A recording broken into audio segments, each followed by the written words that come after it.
Hey guys কিতা করছো বে আসুনি বালা আমিও বালা আছি হঠাৎ করে আওয়ারছি আমরা ডলিপাড়া কারণ ইনো চড়ক পূজা হয় আসলে প্রতি বছরই আমরা পৌষ সংক্রান্তির দিনে চড়ক পূজা হয় চড়ক পূজা লাগি সবকিছু রেডি করিয়া রাখা আছে আর মানুষও প্রচুর পরিমাণে ভিড় আছে তো বেশি দেরি না করি আমি গেলাম সামনে বর্তমানে দুই বাইটার পিঠো যে চামড়াটা আছিল ওটা লোহা দিয়া গাঁথা হইছে গাঁথার পরে ইনো রশি দি বান্ধিয়া তাই তারা জুলবা সো কত দূরেই জুলবা এগুন দেখানির চেষ্টা করবো না আপনারা ভিডিওর সাথে থাকবা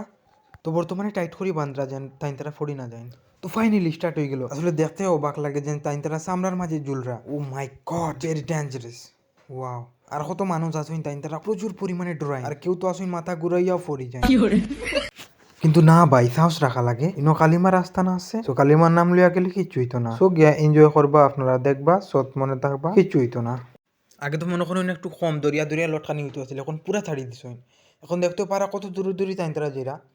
সো তাই তারা কিলা লাগে ওটা তো আমি কইতাম পারি না বাটিনো অবশ্যই কালিমার কৃপা দৃষ্টি অবশ্যই আছে গতিকে তাই তারা অত মনে করেন যে চামড়ার মাঝে অত দূরে দূরে ঝুলতে পারা আসলে ওটাও দেখা লাগি প্রচুর মানুষের ভিড় লাগিয়া থাকে তো ফাইনালি আমরা চড়ক দেখাছে আমরা চড়ক পূজা দেখাছে করার পরে দিকের সাইডে প্রচুর পরিমাণে মেলা লাগছে তো বেশি দেরি না করিয়া গেলাম গিয়া প্রথম খাওয়া হইলো ঝালমুড়ি এরপরে আচার এরপরে বাদাম এরপরে আইসক্রিম তো ফাইনালি যাইলাম গিয়া বাড়ি সবে সুস্থ থাকবা ভালো থাকবা দেখা হইবে নেক্সট কোনো ভিডিওতে ধন্যবাদ সবাইকে।